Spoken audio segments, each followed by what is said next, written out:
Hi ಸ್ಪರ್ಧಾ ಮಿತ್ರರಿಗೆ ಈ ದಿನದ ಶುಭೋದಯಗಳು. ಈ ದಿನದ ಶುಭೋದಯಗಳನ್ನು ತಿಳಿಸುತ್ತಾ ಈ ದಿನ ನಮ್ಮ ಭಾರತ ಸಂವಿಧಾನ ರಚನೆಯ ಮುಂದುವರಿದ ಭಾಗ, ಸಂವಿಧಾನ ರಚನೆಗೆ ಕಾರಣೀಭೂತವಾದಂತಹ ಬ್ರಿಟನ್ ಸರ್ಕಾರದ ಕಾಯ್ದೆಗಳನ್ನು ನೋಡ್ತಾ ಇದ್ದೀವಿ ಹಿಂದಿನ ತರಗತಿಯಲ್ಲಿ. It means there is a 2 types of administration in India by the Britain government. Britain ಸರ್ಕಾರದ 2 ರೀತಿಯ ಆಳ್ವಿಕೆ ನೋಡಿದ್ವಿ. ಒಂದು 1773ರಿಂದ 1858ರವರೆಗೆ ಏನಂತ ನೋಡಿದ್ವಿ ಇಲ್ಲಿ, ಈಸ್ಟ್ ಇಂಡಿಯಾ ಕಂಪನಿ ಆಳ್ವಿಕೆ.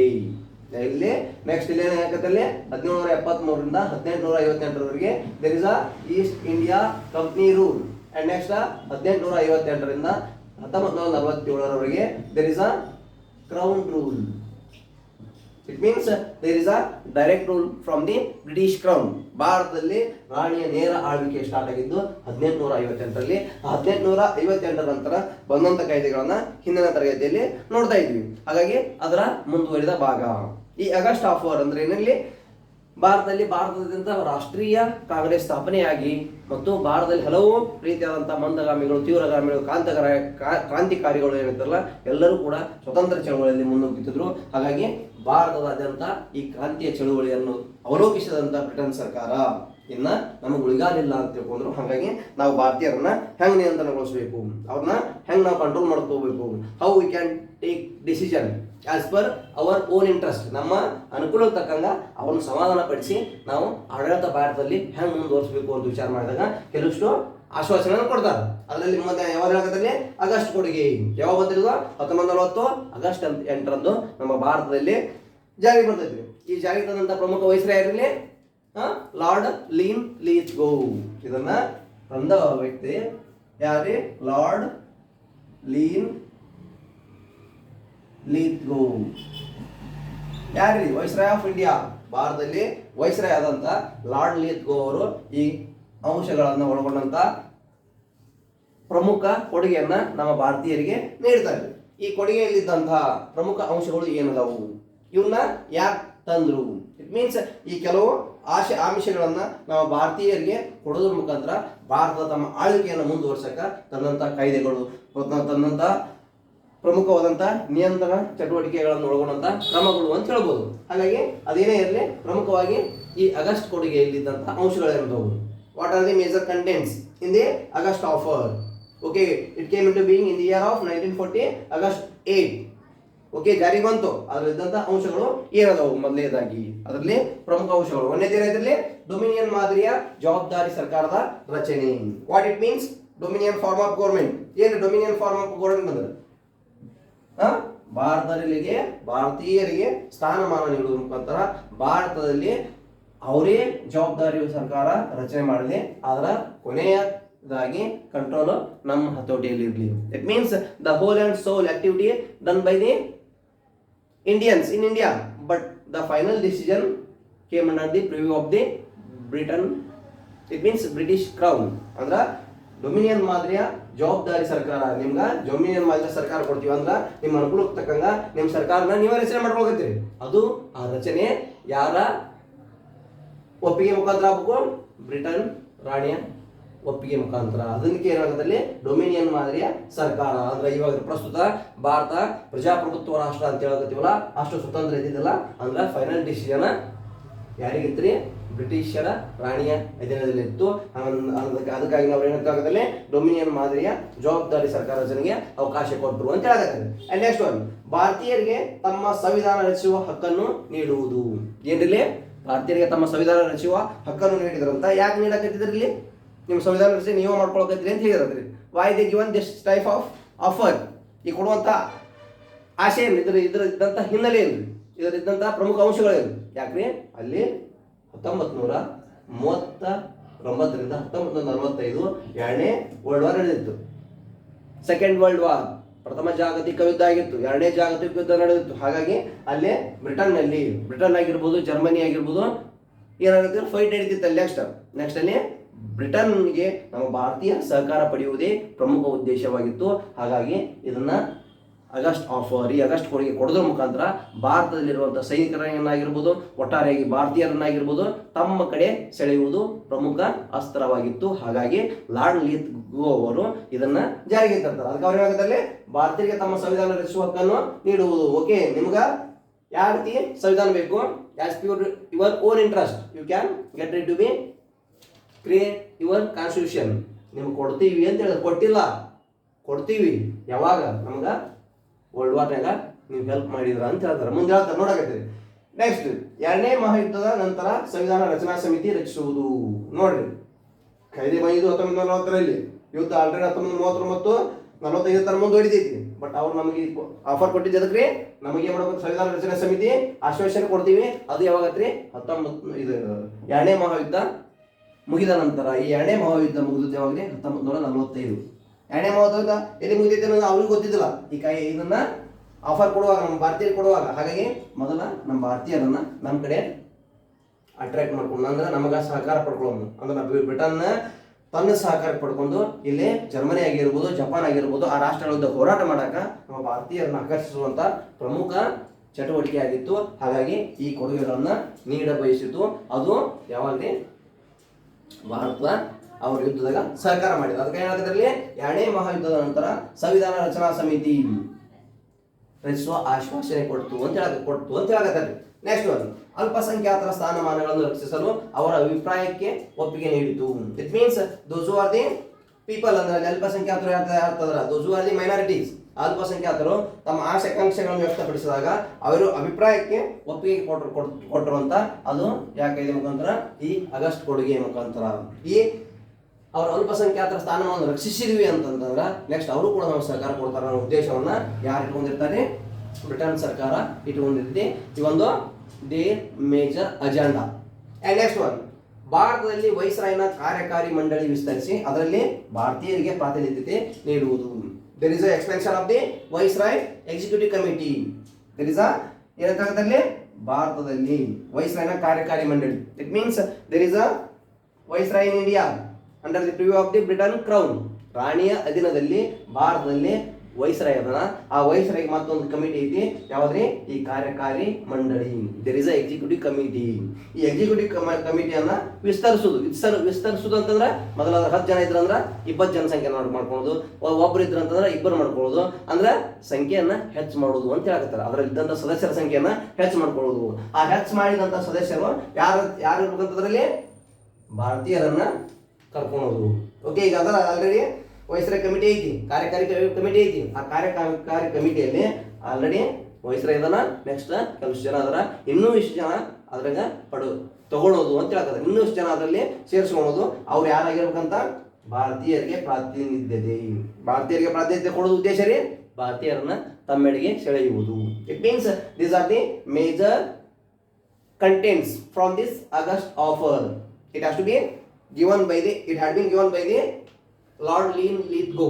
It means he is a he was a viceroy of India in that time when there is a direct rule came into being. ಅವಾಗ ಭಾರತದಲ್ಲಿ ಬ್ರಿಟನ್ ರಾಣಿಯ ನೇರ ಆಳ್ವಿಕೆ ಬಂದಾಗ ಇವರು ನಮ್ಮ ಭಾರತದ ವೈಸ್ರಾಯ್ ಆಗಿದ್ರು. ಹಾಗಾಗಿ ಆ ವೈಸ್ರಾಯ್ ಅವರು ತಂದಂತ ಪ್ರಮುಖ ಅಂಶಗಳು, ಈ ಪ್ರಮುಖ ಅಂಶಗಳ ಉದ್ದೇಶ ಏನಾಗಿತ್ತು ಅಂತ ಹೇಳಿ ಹೇಳ್ಬೋದ್ರಿ. ಇಲ್ಲಿ ಮಹಾಯುದ್ಧದಲ್ಲಿ ಈ ಬ್ರಿಟನ್ ರಾಣಿ ಏನ್ ಮಾಡ್ಬೇಕು, ಭಾರತೀಯರನ್ನ ಯುದ್ಧದಲ್ಲಿ ಸೆಳೆಬೇಕಾಗಿತ್ತು.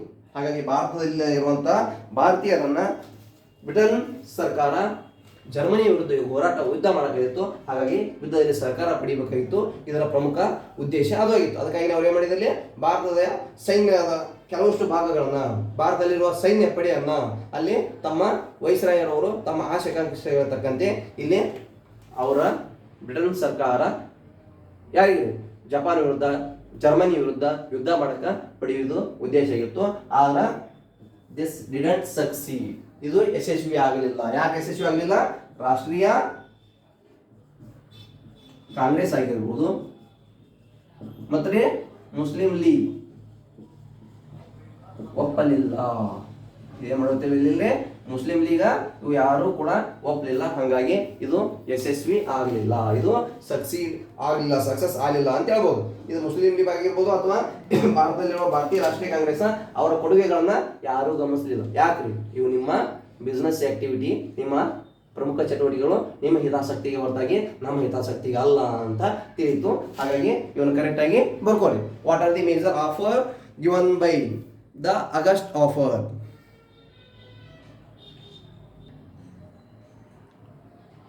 ಓಕೆ ನೆಕ್ಸ್ಟ್ ಏನ್ರಿ ಆಲ್ರೆಡಿ ಯಾವ ನೋಡಿದ್ರೆ ಅಗಸ್ಟಾಫರ್ ಅಂದ್ರ ಈ ಮಹಾಯುದ್ಧದಲ್ಲಿ ಬ್ರಿಟನ್ಗೆ ಸಹಕಾರಿ ಆಗಲಿ, ಭಾರತ ಸಹಾಯ ಪಡಿಬೇಕು, ಭಾರತವನ್ನ ಬ್ರಿಟನ್ ಪರವಾಗಿ ಯುದ್ಧದಲ್ಲಿ ಪಾಲ್ಗೊಳ್ಳಬೇಕು ಅನ್ನೋ ಉದ್ದೇಶ ಇಟ್ಟುಕೊಂಡು ಹಲವು ಪ್ರಸ್ತಾವನೆಗಳನ್ನ ಬ್ರಿಟನ್ ಸರ್ಕಾರ ನೀಡ್ತಾ ಇತ್ತು. ಅದೇ ರೀತಿ ಈ ಹೆಂಗ್ ಆಗಸ್ಟ್ ಆಫರ್ ಕೊಟ್ಟರು, ಅದೇ ರೀತಿ ನೆಕ್ಸ್ಟ್ ಯಾವಾಗ ಬಂದು ಕೊಡ್ತಾರೆ ಇಲ್ಲಿ ಕ್ರಿಪ್ಸ್ ಪ್ರಸ್ತಾವನೆ ಅಂತ ಹೇಳ್ತಾರೆ. ಇಲ್ಲಿ ಕ್ರಿಪ್ಸ್ ಪ್ರಸ್ತಾವನೆ ಎಂಬುದು 1942ರಲ್ಲಿ ಬಂತು. ಇದಕ್ಕ ಹೆಸರು ಯಾಕೆ ಇಟ್ರಿ, ಈ ಕ್ರಿಪ್ಸ್ ಪ್ರಸ್ತಾವನೆ ಅಂತ ಯಾಕೆ ಕರೆದ್ರು ಅಂತಂದ್ರೆ ಇಲ್ಲಿ ಕ್ರಿಪ್ಸ್ ಸ್ಟ್ಯಾಫರ್ಡ್ ಕ್ರಿಪ್ಸ್ ಎಂಬುವರು ಏನಾಗಿದ್ರಲ್ಲಿ ಸಮಿತಿ ನೇತೃತ್ವವನ್ನು ವಹಿಸಿಕೊಂಡಿದ್ರು. ಅಂದ್ರೆ ಅವರ ಅಧ್ಯಕ್ಷತೆಯಲ್ಲಿ ಈ ಸಮಿತಿ ನಡೆದಿತ್ತು. ಈ ಸ್ಟ್ಯಾಫರ್ಡ್ ಕ್ರಿಪ್ಸ್ ಯಾರಾಗಿದ್ರು ಅಂತಂದ್ರೆ ಬ್ರಿಟನ್ ಸಂಸತ್ತಿನ ಸದಸ್ಯ, ಬ್ರಿಟನ್ ಸಂಸತ್ತಿನ ಸದಸ್ಯ ಯಾರಾಗಿದ್ದರೆ ಸ್ಟ್ಯಾಫರ್ಡ್ ಕ್ರಿಪ್ಸ್ ಅವರು. ಈ ಭಾರತಕ್ಕೆ ಕ್ರಿಪ್ಸ್ ಪ್ರಸ್ತಾವನೆ ಅನ್ನೋದು ಮತ್ತೊಂದು ಆಯೋಗ ಬರ್ತೈತಿ. ಈ ಕ್ರಿಪ್ಸ್ ಪ್ರಸ್ತಾವನೆ ಅಂದ್ರೆ ಭಾರತೀಯರನ್ನ ಸೆಳೆಯಲು, ಭಾರತೀಯರನ್ನ ಇಲ್ಲಿ ಜರ್ಮನಿಯ ವಿರುದ್ಧ ಬ್ರಿಟನ್ಗೆ ಸಹಕಾರ ಪಡಿಬೇಕೈತಿ, ಬ್ರಿಟನ್ಗೆ ಸಹಾಯ ಪಡೆಯುವ ಉದ್ದೇಶ ಇಟ್ಟುಕೊಂಡು ಈ ಆಯೋಗ ಬಂತು. ಈ ಆಯೋಗದ ನೇತೃತ್ವವನ್ನು ಸರ್ ಸ್ಟ್ಯಾಫರ್ಡ್ ಕ್ರಿಪ್ಸ್ ಎಂಬುವರ ಅಧ್ಯಕ್ಷತೆ ವಹಿಸಿಕೊಂಡಿದ್ದರು. ಸರ್ ಸ್ಟ್ಯಾಫರ್ಡ್ ಕ್ರಿಪ್ಸ್ ಅವರು ಅಧ್ಯಕ್ಷತೆ ವಹಿಸಿಕೊಂಡ್ರು. ಅವರು ಬ್ರಿಟನ್ ಸಂಸತ್ತಿನ ಸದಸ್ಯರಾಗಿದ್ದರು. ಬಟ್ ಬ್ರಿಟನ್ ಸಂಸತ್ತಿನ ಸದಸ್ಯರಾಗಿದ್ದರೂ ಕೂಡ ಈ ಬ್ರಿಟನ್ ದೇಶದ ಪ್ರಧಾನಮಂತ್ರಿ ವಿನ್ಸ್ಟನ್ ಚರ್ಚಿಲ್ ಅವರ ಮಾಹಿತಿ, ಅವರ ನೇತೃತ್ವ, ಅವರು ಹೇಳಿದಂತ ಆಶಯ, ಅವರು ಹೇಳಿದಂತ ಮಾರ್ಗದನ್ವಯವಾಗಿ ಭಾರತಕ್ಕೆ ಬಂದು ಇಲ್ಲಿ ಹಲವು ಪ್ರಸ್ತಾವನೆಗಳನ್ನು ಕೂಡ ಈ ಸ್ಟ್ಯಾಫರ್ಡ್ ಕ್ರಿಪ್ಸ್ ಅವರು ಮಂಡನೆ ಮಾಡ್ತಾರ. ಇಲ್ಲಿ ಕೆಲವಷ್ಟು ಅಂಶಗಳನ್ನ ನಮ್ಮ ಭಾರತೀಯರನ್ನ ತಮ್ಮ ಇರುವಂತ ಎಲ್ಲ ಸೈನ್ಯ ಪಡೆಯವನ್ನ ಬ್ರಿಟನ್ ಸರ್ಕಾರದ ಪರವಾಗಿ ಸಹಾಯ ಪಡುವುದೇ ಪ್ರಮುಖ ಉದ್ದೇಶ ಆಗಿರ್ತೈತಿ. ಓಕೆ, ಅದೇನೇ ಇರಲಿ, ಇದರ ಪ್ರಮುಖ ಅಂಶಗಳು ಏನದವು ಇಲ್ಲಿ ಸಿಂಪಲ್ ಆಗಿ ನೆನಪಿಟ್ಕೊಂಡ್ಬಿಡ್ರಿ. ಏನ್ರಿ, ಇಲ್ಲಿ ಸರ್ ಸ್ಟ್ಯಾಫರ್ಡ್ ಕ್ರಿಪ್ಸ್ ಅವರ ನೇತೃತ್ವದಲ್ಲಿ 1942ರಲ್ಲಿ ಭಾರತಕ್ಕೆ ಕ್ರಿಪ್ಸ್ ಆಯೋಗ ಬಂತು. ಈ ಕ್ರಿಪ್ಸ್ ಆಯೋಗವನ್ನ ಕಳಿಸಿದಂತಹ ಬ್ರಿಟನ್ ಪ್ರಧಾನಿ ಯಾರು ಅಂತಂದ್ರೆ ವಿನ್ಸ್ಟನ್ ಚರ್ಚಿಲ್ ಅವರು ಕಳಿಸಿರ್ತಾರ. ಆ ವಿನ್ಸ್ಟನ್ ಚರ್ಚಿಲ್ ಅವರ ಮಾರ್ಗದರ್ಶನದಲ್ಲಿ ಭಾರತಕ್ಕೆ ಬಂದಂತಹ ಈ ಪ್ರಸ್ತಾವನೆಯ ಪ್ರಮುಖ ಅಂಶಗಳು ಏನದಾವು ನೋಡ್ರಿ. ಏನದಾವು ಮೊದಲನೇದಾಗಿರಲಿ ಸ್ಟ್ಯಾಫರ್ಡ್ ಕ್ರಿಪ್ಸ್ ಅವರ ನೇತೃತ್ವದಲ್ಲಿ ಸಮಿತಿ ಇದಾಗಿತ್ತಂತ. ಇವರು ಬ್ರಿಟನ್ ಸಂಸತ್ತಿನ ಸದಸ್ಯರು ಯಾರು, ಸರ್ ಸ್ಟ್ಯಾಫರ್ಡ್ ಕ್ರಿಪ್ಸ್ ಅವರು. ಓಕೆ, ನೆಕ್ಸ್ಟ್ ಒನ್ ಡೊಮಿನಿಯನ್ ರಾಜ್ಯ ಸ್ಥಾಪಿಸುವ ಪ್ರಸ್ತಾವನೆ. ಆಲ್ರೆಡಿ ಹೇಳಿರಿ, ಡೊಮಿನಿಯನ್ ರಾಜ್ಯ ಪ್ರಸ್ತಾವನೆ ಆಲ್ರೆಡಿ ಅಲ್ಲಿ ಆಗಸ್ಟ್ ಆಫರ್ ಅಲ್ಲಿ ಕೊಟ್ಟಿದ್ರು. ಆಗಸ್ಟ್ ಕೊಡುಗೆ ಮುಖಾಂತರನೇ ಬ್ರಿಟನ್ ಸರ್ಕಾರ ನೀಡಿತ್ತು. ಅದನ್ನ ಮತ್ತೆ ನಿಮ್ಗೆ ಆ ರೀತಿ ಕೊಡ್ತೀವಿ ಅಂದ್ರೆ ನಿಮಗೆ ಜವಾಬ್ದಾರಿ ಸರ್ಕಾರದ ವಹಿಸ್ಕೊಡ್ತೀವಿ. ನಿಮಗೆ ಅನುಕೂಲಕ್ಕೆ ತಕ್ಕಂಗ, ನಿಮ್ಮ ಆಸೆಗಳ ತಕ್ಕಂಗ, ನಿಮ್ಮ ಇಚ್ಛೆಗೆ ತಕ್ಕಂಗ ನಿಮ್ಮ ಸರ್ಕಾರವನ್ನ, ನಿಮ್ಮ ರಾಷ್ಟ್ರವನ್ನ ನೀವೇ ನಡೆಸ್ಕೊಂಡು ಹೋಗತ್ರಿ. ಆದ್ರೆ there is a final decision, final power had been came under us. ಅಂದ್ರೆ ನಮ್ಮ ನೇತೃತ್ವದಲ್ಲಿ ಇರಲಿ. ಅಂದ್ರೆ ಕೊನೆಯ ಅಧಿಕಾರ ಬ್ರಿಟನ್ ನಿಯಂತ್ರಣದಲ್ಲೇ ಇರಲಿ, ಬಟ್ ನಿಮ್ಗೆ ಸ್ವಹಿತಾಸಕ್ತಿಯ ಮೇರೆಗೆ ರಾಷ್ಟ್ರ ನಡೆಸುವ ಅಧಿಕಾರ ಕೊಡ್ತೀವಿ ಅನ್ನೋ ಉದ್ದೇಶ, ಆಶೆಯನ್ನ ಮತ್ತು ಮುಂದುವರಿಸ್ತಾರ. ಯಾಕ್ರಿ, ಎರಡನೇ ಮಹಾಯುದ್ಧದಲ್ಲಿ ಪ್ರಮುಖವಾಗಿ ಭಾರತ ಬ್ರಿಟನ್ ಸರ್ಕಾರದ ಪರವಾಗಿ ಭಾಗಿ ಆಗಲಿ ಅನ್ನೋ ಉದ್ದೇಶನ ಇಟ್ಟುಕೊಂಡಿದ್ದಾರೆ. ಓಕೆ, ನೆಕ್ಸ್ಟ್ ಏನಾಗುತ್ತದೆ, ಎರಡನೇ ಮಹಾಯುದ್ಧ ಎಂದ ತಕ್ಷಣ ಭಾರತಕ್ಕೆ ಹೊಸ ಸಂವಿಧಾನ ರಚಿಸಲು ಸಂವಿಧಾನ ರಚನಾ ಸಭೆ, it means constitution assembly, constituent ಅಸೆಂಬ್ಲಿಯನ್ನು ಸ್ಥಾಪನೆಗೆ ಅಂದ್ರೆ ರಚನೆ ಮಾಡಕ ಅವಕಾಶ ಕೊಡ್ತಾರಂತೆ. ಯಾವಾಗ್ರಿ, when we were get ready to be help them. ಅದಕ್ಕೆ ಏನಾಗುತ್ತಲ್ಲಿ 1939ರಿಂದ 1945ರವರೆಗೆ ಏನ್ ಹೇಳ್ತಿದ್ರಿ, ಎರಡನೇ ಮಹಾಯುದ್ಧ ನಡೀತಿದ್ರಿ. ಬಟ್ ಒಂದನೇ ಮಹಾಯುದ್ಧ 1914ರಿಂದ 1918ರವರೆಗೆ ನಡೆದಿರ್ತೈತಿ. ಹಾಗಾಗಿ ಈ ಎರಡನೇ ಮಹಾಯುದ್ಧದಲ್ಲಿ ಏನಾದ್ರೂ ನೀವು ಭಾರತೀಯ ನಮ್ಗೆ ಸಹಾಯ ಮಾಡಿದೀವಿ ಅಂತಂದ್ರ ನಿಮ್ಗೆ ಏನ್ ಕೊಡ್ತೀವಿ ಅಂತ ಹೇಳಕತ್ರ ಅವರು, ಸಂವಿಧಾನ ರಚನಾ ಸಭೆ ರಚನೆ ಮಾಡ್ಕೋರಿ. ನಿಮ್ಮ ಹೊಸ ಸಂವಿಧಾನ ನೀವೇನು ರಚನೆ ಮಾಡ್ಕೋತ ಆಸೆ ಇಟ್ಟಿರಲ್ಲ, ನಿಮ್ಮ ಭಾರತೀಯರಿಗೆ ನಿಮ್ಮ ಆಶೆ ಅನುಕೂಲಕ್ಕೆ ತಕ್ಕಂಗ ನಿಮ್ಮ ಸಂವಿಧಾನವನ್ನ ನೀವೇ ರಚಿಸಬೇಕಂತಂದ ಮಹಾ ಆಸೆಯನ್ನು ಹೊಂದಿರಲ್ಲ, ಆ ಆಸೆಗೆ ನಾವು ನಿಮ್ಗೆ ಸಹಕಾರ ನೀಡ್ತೀವಿ, ನಿಮಗೆ ಮನ್ನಣೆ ಮಾಡ್ತೀವಿ ಅನ್ನೋ ಉದ್ದೇಶವನ್ನ ಯಾರು ಹೇಳ್ತಾರಂದ್ರಿ, ಈ ಕ್ರಿಪ್ಸ್ ಪ್ರಸ್ತಾವನೆಯಲ್ಲಿ ಈ ಸರ್ ಸ್ಟ್ಯಾಫರ್ಡ್ ಕ್ರಿಪ್ಸ್ ಅವರು ಮನವಿ ಮಾಡ್ತಾರ ನಮ್ಮ ಭಾರತೀಯರಿಗೆ. ಅದಕ್ಕೇನಾಗುತ್ತೆ ನೋಡ್ಲಿ, ಅದಕ್ಕೇನಾಗುತ್ತೆ, ಸಂವಿಧಾನ ರಚಿಸಲು ಸಂವಿಧಾನ ರಚನಾ ಸಭೆ ಸ್ಥಾಪನೆ ಯಾವಾಗ್ರಿ, ಎರಡನೇ ಮಹಾಯುದ್ಧ ನಿಂತ ತಕ್ಷಣ. ಎರಡನೇ ಮಹಾಯುದ್ಧ ನಿಂದಿರ್ಬೇಕಂತಂದ್ರ, ಮುಗಿಬೇಕಂತಂದ್ರ ನೀವು ನಮ್ಗೆ ಹೆಲ್ಪ್ ಮಾಡ್ಬೇಕು ಅಂತ ಇಂಡೈರೆಕ್ಟ್ ಆಗಿ ಹೇಳಕತ್ತಾರ ಅವರು. ಓಕೆ, ನೆಕ್ಸ್ಟ್ ಒನ್ ನಾಲ್ಕನೇದು ಏನಾಗುತ್ತೆ, ಸಂವಿಧಾನ ರಚನಾ ಸಭೆಗೆ ಭಾರತದಲ್ಲಿನ ಬ್ರಿಟಿಷ್ ಪ್ರಾಂತ್ಯಗಳಲ್ಲಿ ಜನಸಂಖ್ಯಾ ಆಧಾರದ ಮೇಲೆ ಸದಸ್ಯರ ಆಯ್ಕೆಗೆ ಅನುಮತಿ. Okay, there is a provinces in India. The provinces had been controlled by the British government, Britain government ನಿಯಂತ್ರಣದಲ್ಲಿರುವಂತಹ ಪ್ರಾಂತ್ಯಗಳು ಏನದವಲ್ಲ, ಆ ಪ್ರಾಂತ್ಯದ ಪ್ರಮುಖ ನಿಯಂತ್ರಣ ಯಾರ್ದೈತ್ರಿ? ಬ್ರಿಟನ್ ಸರ್ಕಾರದೇ ಐತಿ. ಆ ಬ್ರಿಟನ್ ಸರ್ಕಾರದ ಇದ್ರೂ ಕೂಡ ಅಲ್ಲಿ ಸದಸ್ಯರ ಆಯ್ಕೆ ಯಾಗಿರ್ಬೇಕಂತ ಜನಸಂಖ್ಯೆ ಆಧಾರದ ಮೇಲೆ. ಇಲ್ಲಿ ಹಲವು ಪ್ರಾಂತ್ಯಗಳಿಂದ, ಎಲ್ಲಾ ಪ್ರಾಂತ್ಯಗಳಿಂದ ಸದಸ್ಯರನ್ನ ಆಯ್ಕೆ ಮಾಡ್ಕೊತಿರ್ತಾರೆ. ಆ ಸದಸ್ಯರನ್ನ ಆಯ್ಕೆ ಮಾಡ್ಕೊಳ್ಳುವಾಗ ಆ ಪ್ರಾಂತ್ಯಗಳಲ್ಲಿರುವಂಥ ಜನಸಂಖ್ಯೆಯನ್ನು ಆಧಾರವಾಗಿ ಇಟ್ಕೊಂಡು ನೀವು ಆಯ್ಕೆ ಮಾಡ್ಕೋಬೇಕನ್ನೋ ಉದ್ದೇಶವನ್ನ ಇಟ್ರು ಅಂತ ಹೇಳಕತ್ತಾರೆ ಎದುರಾಗಿ ಈ ಕ್ರಿಪ್ಸ್ ಪ್ರಸ್ತಾವನೆಯಲ್ಲಿ. ನೆಕ್ಸ್ಟ್ 5ನೇದು, ಸಂವಿಧಾನ ರಚನಾ ಸಭೆಗೆ ದೇಶೀಯ ಸಂಸ್ಥಾನಗಳಿಂದಲೂ ಪ್ರತಿನಿಧಿಗಳನ್ನು ಏನಂತಲ್ಲಿ ದೇಶೀಯ ಸಂಸ್ಥಾನಗಳಿಂದ ಪ್ರತಿನಿಧಿಗಳನ್ನು ಏನ್ ಮಾಡ್ಬೇಕ್ರಿ? ಅಲ್ಲಿನ ಜನಸಂಖ್ಯೆ ಆಧಾರದ ಮೇಲೆ ಆಯ್ಕೆ ಮಾಡಬೇಕು. ಓಕೆ, ಮೊದಲೇ ಮಾಡಿದ್ರಿ ಬ್ರಿಟಿಷ್ ಪ್ರಾಂತ್ಯಗಳಲ್ಲಿ ಆಯ್ಕೆ ಮಾಡಿದ್ರಿ. ನೆಕ್ಸ್ಟ್ ಹಲವು ದೇಶೀಯ ಸಂಸ್ಥಾನಗಳದಾವು. ಆ ದೇಶೀಯ ಸಂಸ್ಥಾನಗಳಿಂದಲೂ ಕೂಡ ನೀವೇನಾದ್ರೂ ಸದಸ್ಯರ ಆಯ್ಕೆ ಮಾಡ್ತಿದ್ರಿ ಅಂತಂದ್ರೆ ಆ ದೇಶೀಯ ಸಂಸ್ಥಾನಗಳ ಸದಸ್ಯರನ್ನ ಹೆಂಗ ಆಯ್ಕೆ ಮಾಡ್ಬೇಕಂದ್ರಿ? ಇಲ್ಲಿ ಅಲ್ಲಿನೂ ಕೂಡ ಏನ್ ಮಾಡ್ಬೇಕಂತ there is a based on ಜನಸಂಖ್ಯೆ ಆಧಾರ ಇಟ್ಕೊಂಡ್ರೆ ಆಯ್ಕೆ ಮಾಡಬೇಕು ಅಂತ ಹೇಳಕತ್ತಾರೆ. ಆ ಸಂಸ್ಥಾನಗಳು ಪ್ರಮುಖವಾಗಿ ಭಾರತದಲ್ಲಿರುವ ದೇಶೀಯ ಸಂಸ್ಥಾನಗಳು ಯಾವಾಗಿರ್ಬೋದು?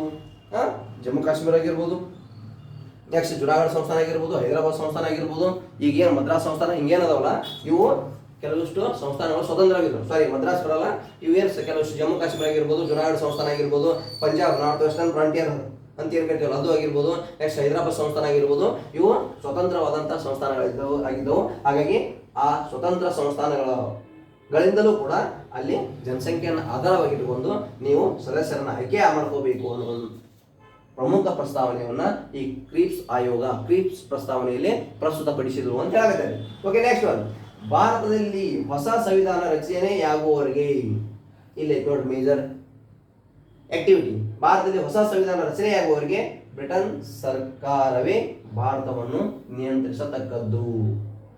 ಅಂದ್ರ ಭಾರತದಲ್ಲಿ ಹೊಸ ಸಂವಿಧಾನ ರಚನೆ ಆಗ್ಬೇಕಂತ ಬಯಸಿರಿ. ಈ ಭಾರತದಲ್ಲಿ ಹೊಸ ಸಂವಿಧಾನ ರಚನೆ ಆಗ್ಬೇಕಾಗಿತ್ತಂತಂದ್ರ ಬ್ರಿಟನ್ ಸರ್ಕಾರವೇ ಭಾರತವನ್ನು ನಿಯಂತ್ರಿಸ. ಅಂದ್ರೆ ರಚನೆ ಆಗುವವರೆಗೆ ಅಂದ್ರೆ ಏನು? ಭಾರತಕ್ಕೆ ಸಂವಿಧಾನ ರಚನೆ ಆಗ್ಬೇಕು. ನೀವು ಭಾರತಕ್ಕೆ ಸಂವಿಧಾನ ರಚನೆ ಆಗ್ಬೇಕು ಅನ್ನೋ ಉದ್ದೇಶ ನೀವು ಇಟ್ಕೊಂಡಿದ್ದೀರ ಅಂತಂದ್ರೆ ನಮ್ಮ ಯುದ್ಧದಲ್ಲಿ ಭಾಗಿಯಾಗ್ರಿ, ನಮ್ಮ ಯುದ್ಧದಲ್ಲಿ ಸಹಕಾರ ಕೊಡ್ರಿ ಅಂತ ಹೇಳಕತ್ತಾರ ಅವರು. ನೀವು ಸಹಕಾರ ಕೊಟ್ರಿ ಅಂತಂದ್ರೆ ನಿಮಗೆ ಸಂವಿಧಾನ ರಚನೆ ಮಾಡ್ಕೊಳಕ ಅನುಮತಿ ಕೊಡ್ತೀವಿ ಅಂತಂದು ಇಂಡೈರೆಕ್ಟ್ ಹೇಳಕತ್ತಾರ. ನೋಡ್ರಿ ಹೇಳಕತ್ತಾರ ಅಲ್ಲಿ ಭಾರತದಲ್ಲಿ ಹೊಸ ಸಂವಿಧಾನ, it means the creation of the new constitution in India. ಹೊಸ ಸಂವಿಧಾನ ರಚನೆಯಾಗುವವರೆಗೆ ಬ್ರಿಟನ್ ಸರ್ಕಾರವೇ ಭಾರತವನ್ನು ನಿಯಂತ್ರಿಸತಕ್ಕದ್ದು. ನಿಮ್ಮ ಹೊಸ ಸಂವಿಧಾನ ಜಾರಿಗೆ ಬರುವವರೆಗೆ ನಮ್ಮ ನಿಯಂತ್ರಣ ನಿಮ್ಮ ಮೇಲೆ ಇರ್ತೈತಿ. ಅಂದ್ರೆ ಭಾರತ ನಮ್ಮ ನಿಯಂತ್ರಣದಲ್ಲಿ ಇರ್ತೈತಿ. ಹಾಗಾಗಿ ನೀವು ನಮಗೆ ಸಹಕಾರ ನೀಡುವುದು ಅಷ್ಟು ಅವಶ್ಯಕ. ಇಂಡೈರೆಕ್ಟ್ ಆಗಿ ನಮಗ ಹೇಳಕತ್ತಾರ. ನೆಕ್ಸ್ಟ್ ಒನ್, ಹೊಸ ಸಂವಿಧಾನವನ್ನು ಒಪ್ಪಿಕೊಳ್ಳುವುದು ಅಥವಾ ತಿರಸ್ಕರಿಸುವುದು ಭಾರತದ ಯಾವುದೇ ಪ್ರಾಂತ್ಯದ ಹಕ್ಕು ಅಂತ ಹೇಳಕತ್ತಾರ ಅವ್ರು. ಯಾರೇ ಈ ಕ್ರೀಪ್ಸ್ ನೇತೃತ್ವದಲ್ಲಿ ಬಂದಂತ ಆಯೋಗ, ಸ್ಟ್ಯಾಫರ್ಡ್ ಕ್ರೀಪ್ಸ್ ಅವರು ಬಂದಂತ ಆಯೋಗ, ವಿನ್ಸ್ಟನ್ ಚರ್ಚಿಲ್ ಅವರ ನೇತೃತ್ವದಲ್ಲಿ, ಈ ಸ್ಟ್ಯಾಫರ್ಡ್ ಕ್ರೀಪ್ಸ್ ಅವರ ಅಧ್ಯಕ್ಷತೆಯಲ್ಲಿ ಭಾರತಕ್ಕೆ ಬಂದಂತ ಈ ಆಯೋಗ ಏನ್ ಹೇಳಿದಂತ್ರಿ, ಪ್ರಾಂತ್ಯಗಳಲ್ಲಿ ಭಾರತದಲ್ಲಿರೋ ಪ್ರಾಂತ್ಯಗಳಿಗೆ ನೀವು ಏನಾಗಿರುವಂತ ಹೊಸ ಸಂವಿಧಾನ ಒಪ್ಕೋಬಹುದು, ಅಥವಾ ನೀವು ಹೊಸ ಸಂವಿಧಾನ ಬೇಡ ಅಂತಂದ್ರೆ ನೀವು ಸ್ವತಂತ್ರವಾಗಿ ಕೂಡ ಇರಬಹುದು ಅಂತಂದು ಹೇಳ್ತಾರ. ಇದು ಇಂಪಾರ್ಟೆಂಟ್. ಹಾಗಾಗಿ ಭಾರತ ಸ್ವತಂತ್ರ ಸಿಕ್ಕಿಂದ ಭಾರತದ ಹಲವು ಸಂಸ್ಥಾನಗಳು ನಮ್ಮ ಭಾರತದೊಂದಿಗೆ ಅಂದ್ರ ಪ್ರಜಾಪ್ರಭುತ್ವ ರಾಷ್ಟ್ರ ಅಂತ ಏನು ಭಾರತಕ್ಕೆ ಸ್ವತಂತ್ರ ಸಂವಿಧಾನ ಜಾರಿಗೆ ಬಂದು ಆಗ ಕೆಲವು ಸಂಸ್ಥಾನಗಳು ಭಾರತಕ್ಕೆ ಸೇರ್ಪಡೆ ಆಗಲಿಲ್ಲ. ಆ ಭಾರತಕ್ಕೆ ಸೇರ್ಪಡೆ ಆಗದೇ ಇರುವಂತಹ ಸಂಸ್ಥಾನಗಳಲ್ಲಿ ಒಂದು ಜುನಾಗಢ ಸಂಸ್ಥಾನ ಆಗಿರ್ಬೋದು, ಒಂದು ಜಮ್ಮು ಕಾಶ್ಮೀರ ಸಂಸ್ಥಾನ ಆಗಿರ್ಬೋದು, ನೆಕ್ಸ್ಟ್ ಹೈದರಾಬಾದ್ ಸಂಸ್ಥಾನ ಆಗಿರ್ಬೋದು, ಇವು ಮೇಜರ್ ಆಗಿ ಬರಲಿಲ್ಲ. ಭಾರತಕ್ಕೆ ಸ್ವತಂತ್ರದಿಂದ ಸೇರ್ಪಡೆಗೊಳ್ಳಕ್ಕೆ ಇಂಟ್ರೆಸ್ಟ್ ತೋರಿಸಲಿಲ್ಲ. ಆದರೂ ಕೂಡ ಉಕ್ಕಿನ ಮನುಷ್ಯ ಅಂತ ಕರೆಸಿಕೊಂಡಂತ ಭಾರತ ಸರ್ದಾರ್ ವಲ್ಲಭಾಯಿ ಪಟೇಲ್ ಅವರು ಆ ಗೃಹ ಸಚಿವರಾಗಿದ್ದರು. ಅವರು ತಮ್ಮ ಹಲವು ನಿಯಂತ್ರಣ ಚಟುವಟಿಕೆ, ಹಲವು ವಿಧಾನಗಳ ಮುಖಾಂತರ ನಮ್ಮ ಭಾರತಕ್ಕೆ ಆ ಸಂಸ್ಥಾನಗಳನ್ನ ಸೇರ್ಪಡೆ ಮಾಡ್ಕೋತಾರೆ. ಓಕೆ, ಅದೇನೇ ಇರಲಿ, ಇದು ನೋಡ್ರಿ, ಹೊಸ ಸಂವಿಧಾನ ಒಪ್ಪಿಕೊಳ್ಳುವುದು, ತಿರಸ್ಕರಿಸುವುದು ಪ್ರಾಂತ್ಯಗಳ ಹಕ್ಕು, ಅಂದ್ರೆ ಪ್ರಾಂತ್ಯಗಳಿಗೆ ಸ್ವತಂತ್ರ ಕೊಟ್ಟರು ಅಂತ ಹೇಳಕತ್ತಾರ. ಈ ಎಲ್ಲ ಅಂಶಗಳನ್ನ ಪ್ರಮುಖವಾಗಿ ಈ ಕ್ರಿಪ್ಸ್ ಪ್ರಸ್ತಾವನೆಯಲ್ಲಿ ಪ್ರಸ್ತುತಪಡಿಸಿದ್ರು. ಹಾಗಾಗಿ ಈ ಅಂಶಗಳನ್ನ ಕರೆಕ್ಟ್ ಆಗಿ ನೋಡ್ಕೊರಿ. These are the major important acts, these are the major important features from these whatever proposals have been given by the Britain government. ಭಾರತದಲ್ಲಿ ಬ್ರಿಟನ್ ಸರ್ಕಾರ ನೀಡಿದಂತ ಏನಾದ ಪ್ರಸ್ತಾವನೆಗಳು ಇವು ಪ್ರಮುಖವಾಗಿ ನೋಡ್ಕೊಂಡ್ರಿ ಅಂತಂದ್ರೆ ಇದರಲ್ಲಿರುವಂತಹ ಅಂಶಗಳು ನಿಮ್ಗೆ ಸ್ಪರ್ಧಾತ್ಮಕ ಪರೀಕ್ಷೆಗಳಾಗಿರ್ಬೋದು, ನೆಕ್ಸ್ಟ್ SSLC ವಿದ್ಯಾರ್ಥಿಗಳಾಗಿರ್ಬೋದು, next from KPSC to UPSC ಯಾವ ಸ್ಟಡಿ ಮಾಡ್ತಿರಲ್ಲ ಎಲ್ಲರಿಗೂ ಕೂಡ ಇವೇ ಅಂಶಗಳದಾವು, ಪ್ರಮುಖವಾಗಿ ನೋಡ್ಕೋರಿ. ನೆಕ್ಸ್ಟ್ ಅದು ಅಷ್ಟೇ ಅಲ್ಲದೆ ನೆಕ್ಸ್ಟ್ ಯಾವ್ದು ಬರ್ತೀರಿ ಆಯೋಗ ಇಲ್ಲಿ? ಓಕೆ, ನೆಕ್ಸ್ಟ್ ಯಾವ್ದೈತ್ರಿ ಇಲ್ಲಿ? Lord Wavell plan. Next lord Wavell ಯೋಜನೆ ಅಂತ ಹೇಳಕತ್ತಾರ. ಈ ಲಾರ್ಡ್ ವೆವೆಲ್ ಯೋಜನೆ ಮುಖಾಂತರ ಭಾರತದಲ್ಲಿ ಬ್ರಿಟನ್ ಸರ್ಕಾರ ಎರಡನೇ ಮಹಾಯುದ್ಧದಲ್ಲಿ ಭಾರತ ಭಾಗಿಯಾಗಲಿ, ಅಂದ್ರೆ ಭಾರತ ಬ್ರಿಟನ್ ಸರ್ಕಾರಕ್ಕೆ ಸಹಕಾರಿಯಾಗಲಿ ಅನ್ನೋ ಉದ್ದೇಶ ಇಟ್ಕೊಂಡು ಹಲವು ಪ್ರಸ್ತಾವನೆಗಳನ್ನ ಈ ಲಾರ್ಡ್ ವೆವೆಲ್ ಯೋಜನೆ ಮುಖಾಂತರ ಇಲ್ಲಿ ಹೇಳಿಕೆ ಕೊಡ್ತಾರೆ. ಅಂದ್ರೆ ಇಲ್ಲಿ ಲಾರ್ಡ್ ವೆವೆಲ್ ಯೋಜನೆ ಅಂತಾರ, ಲಾರ್ಡ್ ವೆವೆಲ್ ನೇತೃತ್ವದಲ್ಲಿ ಒಂದು ಸಮಿತಿ ರಚನೆ ಮಾಡಿ ಇಲ್ಲಿ ಆ ವಿಚಾರ ಸಂಕಿರಣದಲ್ಲಿ ಹಲವು ಬದಲಾವಣೆಗಳನ್ನ ಮಾಡ್ತೀವಿ ನಿಮ್ಮ ಭಾರತೀಯರ ಅನುಕೂಲಕ್ಕಾಗಿ, ಅಂದ್ರ ಭಾರತೀಯರು ಯುದ್ಧದಲ್ಲಿ ಭಾಗಿ ಆದ್ರ ಅಂತಂದು ಹೇಳ್ತಾರೆ. ಹಾಗಾಗಿ ಈ ಲಾರ್ಡ್ ವೆವೆಲ್ ಯೋಜನೆಯಲ್ಲಿ ಇದ್ದಂತ ಅಂಶಗಳು ಏನು? ಈ ಲಾರ್ಡ್ ವೆವೆಲ್ ಯೋಜನೆ 1945 ಅದರಲ್ಲಿ ಜಾರಿಗೆ ಬಂತು. ಈ ಲಾರ್ಡ್ ವೆವೆಲ್ ಯೋಜನೆಯನ್ನ ಇನ್ನೊಂದು ಹೆಸರು ಹಲವು ಹೆಸರುಗಳನ್ನು ಕೇಳ್ತಾರ. ಅದರಲ್ಲಿ ಪ್ರಮುಖವಾಗಿ ಏನಂತ ಕೇಳ್ತಾರ, ಏನಂತ ಕರಿಬಹುದು ಇನ್ನೊಂದ್ರಲ್ಲಿ ಇದಕ್ಕ ಸಿಮ್ಲಾ ಸಮಾವೇಶ, ಇದಕ್ಕನ್ನು ಏನಂತ ಕರಿಬಹುದು, ಕರಿತಾರಿದ್ರಿ ಇದಕ್ಕ ಸಿಮ್ಲಾ ಸಮಾವೇಶ. ಯಾಕೆ ಸಿಮ್ಲಾ ಸಮಾವೇಶ ಕರೀತಾರ? It means the committee has been coordinated the conducted meeting in Simla. It means Uttarakhand, Himachal Pradesh, ಅಂದ್ರೆ ಹಿಮಾಚಲ ಪ್ರದೇಶದ ಶಿಮ್ಲಾದಲ್ಲಿ ಸಭೆ ಸೇರಿ ಹಲವು ಭಾರತೀಯರ ಆಶಾಕಾಂಕ್ಷೆಗಳನ್ನ ಈಡೇರಿಸ್ತೀವಿ, ಭಾರತೀಯರ ಭರವಸೆಗಳನ್ನ ಪೂರೈಕೆ ಮಾಡ್ತೀವಿ ಅಂತಂದು ಹಿಮಾಚಲ ಪ್ರದೇಶದ ಶಿಮ್ಲಾದಲ್ಲಿ ಸಮಿತಿ ರಚನೆ ಮಾಡಿ ಸಮಾವೇಶ ಕೈಗೊಳ್ತಾರ. ಹಾಗಾಗಿ ಇದನ್ನ ಶಿಮ್ಲಾ ಸಮಾವೇಶ ಅಂತಲೂ ಕರೀತಾರ. ನೋಡ್ರಿ, ಅದೇನೇ ಇರ್ಲಿ ಇದರಲ್ಲಿದ್ದಂತ ಪ್ರಮುಖ ಅಂಶಗಳು ಏನದವು. ಫಸ್ಟ್ ಏನೈತ್ರಿ, ಫಸ್ಟ್ ಒಂದು ಏನೈತ್ರಿ, ಇದನ್ನು ಶಿಮ್ಲಾ ಸಮಾವೇಶ ಅಂತಲೂ ಕರೆಯುತ್ತಾರೆ. It has been called as the Shimla ಸಮಿತಿ, ಶಿಮ್ಲಾ ಕಾನ್ಫರೆನ್ಸಸ್. ಅದು ಯಾರು ಕರೀತಾರೆ ಶಿಮ್ಲಾ ಸಮಾವೇಶ ಅಂತಂದ್ರೆ ಇದಕ್ಕೆ ಶಿಮ್ಲಾದಲ್ಲಿ ಕೈಗೊಂಡ್ರೆ, ಅಂದ್ರೆ ಶಿಮ್ಲಾ ಎಲ್ಲಿ ಬರ್ತೈತಿ, ಇದು ಪ್ರಮುಖವಾಗಿ ಹಿಮಾಚಲ ಪ್ರದೇಶದಲ್ಲಿ ಬರ್ತೈತಿ. ಪ್ರಸ್ತುತ ಹಿಮಾಚಲ ಪ್ರದೇಶ ಏನೈತಲ್ಲ ಅದರ ರಾಜಧಾನಿ ಶಿಮ್ಲಾ ಆಗೈತಿ. ಹಾಗಾಗಿ ಹಿಮಾಚಲ ಪ್ರದೇಶದಲ್ಲಿ ಈ ಸಮಿತಿ ಸಭೆ ಕೈಗೊಂಡಿರ್ತಾರೆ. ನೆಕ್ಸ್ಟ್ ಒನ್, ವೈಸ್ರಾಯ್ನ ಕಾರ್ಯಕಾರಿ ಸಮಿತಿ ಪುನರ್ರಚಿಸುವುದು. ನೆಕ್ಸ್ಟ್ ಏನಾಗುತ್ತೆ, there is a executive committee. It has given major assistant to the viceroy of India. ಭಾರತದಲ್ಲಿರುವಂತಹ ವೈಸ್ರಾಯ್ಗೆ ಸಹಾಯಕ ಮಾಡಲು ಕಾರ್ಯಕಾರಿ ಸಮಿತಿ ಐತಿ. ಈ ಕಾರ್ಯಕಾರಿ ಸಮಿತಿಯನ್ನ ಪುನರ್ರಚಿಸುವುದು ಅಂತ ಹೇಳಕತ್ತಾರೆ. ಈ ಪುನರ್ರಚಿಸುವುದು ಅಂತ ಏನು ಎದಕ್ಕೆ ಹೇಳಕತ್ತಾರೆ ಅವ್ರಲ್ಲಿ, ಎದಕ್ಕೆ ಪುನರ್ರಚನೆ ಮಾಡುದು ಅಂತ ಹೇಳಕತ್ತಾರ ಅಂದ್ರ ಈ ಭಾರತ ಸರ್ಕಾರ ಕಾಯ್ದೆ 1935 ಇತ್ತಲ್ಲ, ಆ ಸರ್ಕಾರ ಕಾಯ್ದೆಯಲ್ಲಿದ್ದಂತಹ ಅಂಶಗಳಂತೆ ಅದಕ್ಕೆ ಅನುಗುಣವಾಗಿ ಹಲವು ಬದಲಾವಣೆಗಳನ್ನ ತರಬೇಕು ಅಂತ ಬಯಸ್ತಾರ. ಹಾಗಾಗಿ ಇದನ್ನ ವೈಸ್ರಾಯ್ ಕಾರ್ಯಕಾರಿ ಸಮಿತಿಯನ್ನ ಪುನರ್ರಚನೆ ಮಾಡುವಂತಹ ಪ್ರಮುಖ ಪ್ರಕ್ರಿಯೆಗಳನ್ನ ಈ ಲಾರ್ಡ್ ವೆವೆಲ್ ಯೋಜನೆ, ಈ ಶಿಮ್ಲಾ ಸಮಾವೇಶದ ಮುಖಾಂತರ ಪ್ರಸ್ತುತಪಡಿಸ್ತಾರ. ಈ ಒಂದು ಏನ್ರಿ ಪ್ರಮುಖ ಅಂಶ, ಈ ಆಯೋಗದ ಪ್ರಮುಖ ಅಂಶ ಅಂತ ಹೇಳ್ಬೋದು. ಓಕೆ, ನೆಕ್ಸ್ಟ್ ಒನ್, ಪುನರ್ರಚಿಸಿದ ಕಾರ್ಯಕಾರಿ ಸಮಿತಿಯಲ್ಲಿ ಅಂದ್ರ ಇಲ್ಲಿ ರಿಆರ್ಗನೈಸ್ ಕಮಿಟಿ ಏನಿರ್ತಾವಲ್ಲ, ಇಲ್ಲಿ ಈ ಪುನರ್ರಚಿಸಿದ ಕಾರ್ಯಕಾರಿ ಸಮಿತಿಯಲ್ಲಿ ಹಿಂದೂ ಮತ್ತು ಮುಸ್ಲಿಂ ಸಮುದಾಯಕ್ಕೆ ಸಮಾನ ಸ್ಥಾನಮಾನ ಹಂಚಿಕೆ ಮಾಡುವುದು. ಓಕೆ, ಯಾವುದೇ ಸಮಿತಿ ಅದಾವಲ್ಲ, ಕಾರ್ಯಕಾರಿ ಸಮಿತಿ ಆಗಿರ್ಬೋದು, ಇನ್ಯಾವುದೇ ರೀತಿಯಾದಂತ ಸಮಿತಿಗಳಾಗಿರ್ಬೋದು, ಅವ್ನು ಏನಾದರೂ ಪುನರ್ ರಚನೆ ಮಾಡಿದ್ರ ಅಂತಂದ್ರ ಅಂದ್ರ ಕೆಲವಷ್ಟು ಬದಲಾವಣೆಗಳ ಮುಖಾಂತರ ಹೊಸ ರೀತಿಯಲ್ಲಿ ರಚನೆ ಮಾಡಿದ್ರು, ಹೊಸ ಪ್ಲಾನ್ ಅದರಲ್ಲಿ ಅಳವಡಿಕೆ ಮಾಡೋದ್ರ ಮುಖಾಂತರ ಬದಲಾವಣೆ ಮಾಡಿದ್ರು ಅಂತಂದ್ರ ಅದರಲ್ಲಿ ಏನ್ ಮಾಡ್ಬೇಕಂತ, ಹಿಂದೂ ಮುಸ್ಲಿಮರಿಗೆ ಏನ್ ಮಾಡ್ಬೇಕಂತ ಸಮಾನ ಸ್ಥಾನಮಾನ ನೀಡುವುದು ಪ್ರಮುಖ ಆದ್ಯತೆ ಈ ಯೋಜನೆಯ ಯಾವ್ದ್ರಿ ಲಾರ್ಡ್ ವೆವೆಲ್ ಯೋಜನೆಯ ಪ್ರಮುಖ ಅಂಶ ಅಂತ ಹೇಳಾಕತ್ತಾರ ಅವರು. ಓಕೆ, ನೆಕ್ಸ್ಟ್ ಒನ್, ವೈಸ್ರಾಯ್ ಹುದ್ದೆ ಮತ್ತು ಸೇನಾ ಮುಖ್ಯಸ್ಥರ ಹುದ್ದೆಗಳನ್ನು ಹೊರತುಪಡಿಸಿ ಉಳಿದೆಲ್ಲ ಹುದ್ದೆಗಳಿಗೆ ಭಾರತೀಯರನ್ನು ನೇಮಿಸುವುದಾಗಿ ಹೇಳಿದರು. ಹೇಳಕತ್ತಾರ, ಭಾರತದಲ್ಲಿ ಬ್ರಿಟನ್ ಸರ್ಕಾರದ ಆಳ್ವಿಕೆ ನಡೆದೈತಿ. ಈ ಬ್ರಿಟನ್ ಸರ್ಕಾರದ ಆಳ್ವಿಕೆ ನಡೆದಿದ್ರ ಇಲ್ಲಿ ಭಾರತಕ್ಕೆ ಪ್ರಮುಖವಾಗಿ ಬ್ರಿಟನ್ ಸರ್ಕಾರದ ಪ್ರತಿನಿಧಿಯಾಗಿ ಯಾರಾದ್ರಲ್ಲಿ ವೈಸ್ರಾಯ್ ಅದ. ಈ ವೈಸ್ರಾಯ್ಗೆ ಸಹಕಾರಿಯಾಗಿ ಇಲ್ಲಿ ಎಕ್ಸಿಕ್ಯೂಟಿವ್ ಕಮಿಟಿ ಐತಿ, ನೆಕ್ಸ್ಟ್ ಸೇನಾಪಡೆ ಐತಿ. ಹಾಗಾಗಿ ವೈಸ್ರಾಯ್ ಹುದ್ದೆ ಮತ್ತು ಸೇನಾಪಡೆ ಪ್ರಮುಖ ಸೈನಿಕರ ಹುದ್ದೆ ಅಂದ್ಬಿಟ್ಟು ಉಳಿದೆಲ್ಲ ಪ್ರಮುಖ ಹುದ್ದೆಗಳಲ್ಲಿ ಭಾರತೀಯರನ್ನು ನೇಮಕ ಮಾಡಿಕೊಳ್ಳುವುದು. ನೋಡಿ, ಏನಾಗುತ್ತೆ, ವೈಸ್ರಾಯ್ ಹುದ್ದೆ ಮತ್ತು ಸೇನಾ ಮುಖ್ಯಸ್ಥರ ಸ್ಥಾನಮಾನ ಅಂದ್ರೆ ಕೆಲವು ಸೇನಾಪಡೆಗಳದಾವ್, ಆ ಸೇನಾಪಡೆಗಳ ಮುಖ್ಯಸ್ಥರ ಸ್ಥಾನಮಾನ ಅಂದ್ಬಿಟ್ಟು ಉಳಿದೆಲ್ಲವೂ ಏನದವಲ್ಲ ಅಲ್ಲಿ ಭಾರತೀಯರನ್ನ ನೇಮಿಸುವುದಾಗಿ ತಿಳಿಸಿದರು. ಅಂದ್ರ ಭಾರತೀಯರಿಗೆ ಕೆಲವಿಷ್ಟು ಪ್ರಮಾಣದಲ್ಲಿ ಮತ್ತಿಷ್ಟು ಯೋಜನೆಗಳನ್ನ ಏನ್ ಮಾಡಿದ್ರಂತೆ, ಅನುಕೂಲ ಮಾಡಿದ್ರು. ಈ ಅನುಕೂಲ ಮಾಡಿಕೊಡುವ ಉದ್ದೇಶ ಏನೈತ್ರಿ, ಪ್ರಮುಖ ಉದ್ದೇಶ ಎರಡನೇ ಮಹಾಯುದ್ಧದಲ್ಲಿ ಭಾರತೀಯರನ್ನ ಭಾಗಿಯಾಗುವಂತೆ ಮಾಡುವುದು. ಅಂದ್ರೆ ತಮಗೆ ಸಹಕಾರಿಯಾಗಿ ಎಲ್ಲಿ ಜರ್ಮನಿ ವಿರುದ್ಧ, ಜಪಾನ್ ವಿರುದ್ಧ ಏನ್ರಿ ಭಾಗಿಯಾಗಲಿ ಅನ್ನೋ ಉದ್ದೇಶವನ್ನ ಹೊಂದಿದ್ರು. ಯಾವ್ದ್ರ ಮುಖಾಂತರದಲ್ಲಿ, ನೆಕ್ಸ್ಟ್ ಒನ್, ವಿದೇಶಾಂಗ ಖಾತೆ ಹೊರತುಪಡಿಸಿ ಉಳಿದೆಲ್ಲ ಖಾತೆಗಳನ್ನ ಭಾರತೀಯರಿಗೆ ನೀಡುವುದು. It means there is a foreign exchange activity. ಅಂದ್ರೆ ವಿದೇಶಾಂಗ ನೀತಿ ಏನ್ ಬರ್ತಾವಲ್ಲ, ವಿದೇಶಾಂಗ ಖಾತೆ ಏನ್ ಬರ್ತೈತಲ್ಲ, ವಿದೇಶಿ ನೀತಿ ತತ್ವಗಳು ಏನ್ ಬರ್ತಾವಲ್ಲ, ವಿದೇಶಾಂಗ ನೀತಿಗೆ ಸಂಬಂಧಿಸಿದಂತ ವಿಷಯಗಳು ಏನ್ ಬರ್ತಾವಲ್ಲ, ಅಂತಾರಾಷ್ಟ್ರೀಯ ಸಂಬಂಧಗಳಿಗೆ ಸಂಬಂಧಿಸಿದ ವಿಷಯಗಳು ಏನ್ ಬರ್ತಾವಲ್ಲ, ಈ ಅಂತಾರಾಷ್ಟ್ರೀಯ ಸಂಬಂಧಗಳ ವಿಷಯಗಳನ್ನು ಹೊರತುಪಡಿಸಿ ಉಳಿದೆಲ್ಲ ವಿಷಯಗಳು ಏನದವಲ್ಲ ಅವನ್ನ ಭಾರತೀಯರಿಗೆ ನೀಡುವುದು. ಅದಕ್ಕೆ ಏನಾಗುತ್ತೆ, ವಿದೇಶಾಂಗ ಖಾತೆಗಳನ್ನು ಹೊರತುಪಡಿಸಿ ಉಳಿದೆಲ್ಲ ಖಾತೆಗಳನ್ನು ಭಾರತೀಯರಿಗೆ ನೀಡುವುದಾಗಿ ಹೇಳಿದರು. ಯಾವುದ್ರ ಮುಖಾಂತರ? ಈ ಲಾರ್ಡ್ ಬೇಬಲ್ ಯೋಜನೆಯ ಮುಖಾಂತರ. ಅಂದ್ರೆ ಶಿಮ್ಲಾ ಸಮಾವೇಶ. ಈ ಶಿಮ್ಲಾ ಸಮಾವೇಶದಲ್ಲಿ ಸಮಾವೇಶ ಕೈಗೊಂಡು ಇನ್ನೆಲ್ಲರೂ ಕುಂತು ಚರ್ಚೆ ಮಾಡಿ ಈ ಕೆಲವು ಬದಲಾವಣೆಗಳನ್ನ, ಅಂದ್ರೆ ಮಹಾತ್ಮ ಗಾಂಧೀಜಿಯವರು ವಿರೋಧಿಸ್ತಾರ, ನಿಮ್ಗೆ ನಾವು ಸಹಕಾರ ಮಾಡಲ್ಲ, ನಿಮ್ಮ ಯೋಜನೆಗಳಿಗೆ ನಾವು ಹಣಿಯಾಗುವುದಿಲ್ಲ, ನಮ್ಗೆ ನಿಮ್ಮ ಶಿಫಾರಸು ನಮಗೆ ಬೇಕಾಗಿಲ್ಲ ಅಂತಂದು ನಮ್ಮ ಭಾರತದಲ್ಲಿ ಯಾರೇ ಮಹಾತ್ಮ ಗಾಂಧೀಜಿಯವರು ವಿರೋಧಿಸಿದಾಗ ಅವರು ಮಹಾತ್ಮ ಗಾಂಧೀಜಿಯವರೊಂದಿಗೆ ಹಲವು ರೀತಿಯಾದಂತಹ ಮಾತುಕತೆಗಳ ಮುಖಾಂತರ ಈ ಬದಲಾವಣೆಗಳನ್ನ ಬಯಸ್ತಾರೆ. ಈ ಬದಲಾವಣೆಗಳನ್ನು ಬಯಸಿದಾಗ ಅವ್ರು ಪ್ರಮುಖವಾಗಿ ಏನು ಹೇಳಕತ್ತಾರೆ, ಇಲ್ಲಿ ವಿದೇಶಾಂಗ ಖಾತೆಯನ್ನು ಹೊರತುಪಡಿಸಿ ಉಳಿದೆಲ್ಲ ಖಾತೆಗಳನ್ನ ಭಾರತೀಯರಿಗೆ ಮರಳಿ ನೀಡ್ತೀವಿ. ಅಂದ್ರೆ ನಿಮ್ಮ ಅನುಕೂಲಕ್ಕೆ ತಕ್ಕಂಗ, ನಿಮ್ಮ ಆಸೆಗಳ ತಕ್ಕಂಗ ನೀವೇ ಸಹಕಾರ ಕೊಟ್ಟು ನೀವೇ ಮುಂದುವರ್ಸಾಕತ್ತೀರಿ ಅಂತ ಹೇಳಕತ್ತಾರ. ಹಾಗಾಗಿ ಮಹಾತ್ಮ ಗಾಂಧೀಜಿ ಅವ್ರು ಏನ್ ಮಾಡ್ತಾರಲ್ಲಿ, ಎರಡನೇ ಮಹಾಯುದ್ಧದಲ್ಲಿ ಭಾಗವಹಿಸ್ತೀವಿ ಅಂತ ಹೇಳ್ತಾರೆ. ಎರಡನೇ ಮಹಾಯುದ್ಧದಲ್ಲಿ ಭಾಗವಹಿಸ್ಬೇಕಾದ್ರೆ ನಿಮಗೆ ಹಲವು ಏನು ಕೆಲವಷ್ಟು ಕ್ರಮಗಳು, ಕೆಲವಷ್ಟು ನಿಯಂತ್ರಣ ಕ್ರಮಗಳು ನಿಮ್ಗೆ ಮ್ಯಾಕ್ ಇರ್ತೀವಿ, ನಮ್ಗೆ ಏನ್ ಕೊಡ್ಬೇಕಂತ ಹೇಳ್ತಾರೆ, ಸಂಪೂರ್ಣ ಸ್ವಾತಂತ್ರ್ಯದ ಪರಿಕಲ್ಪನೆ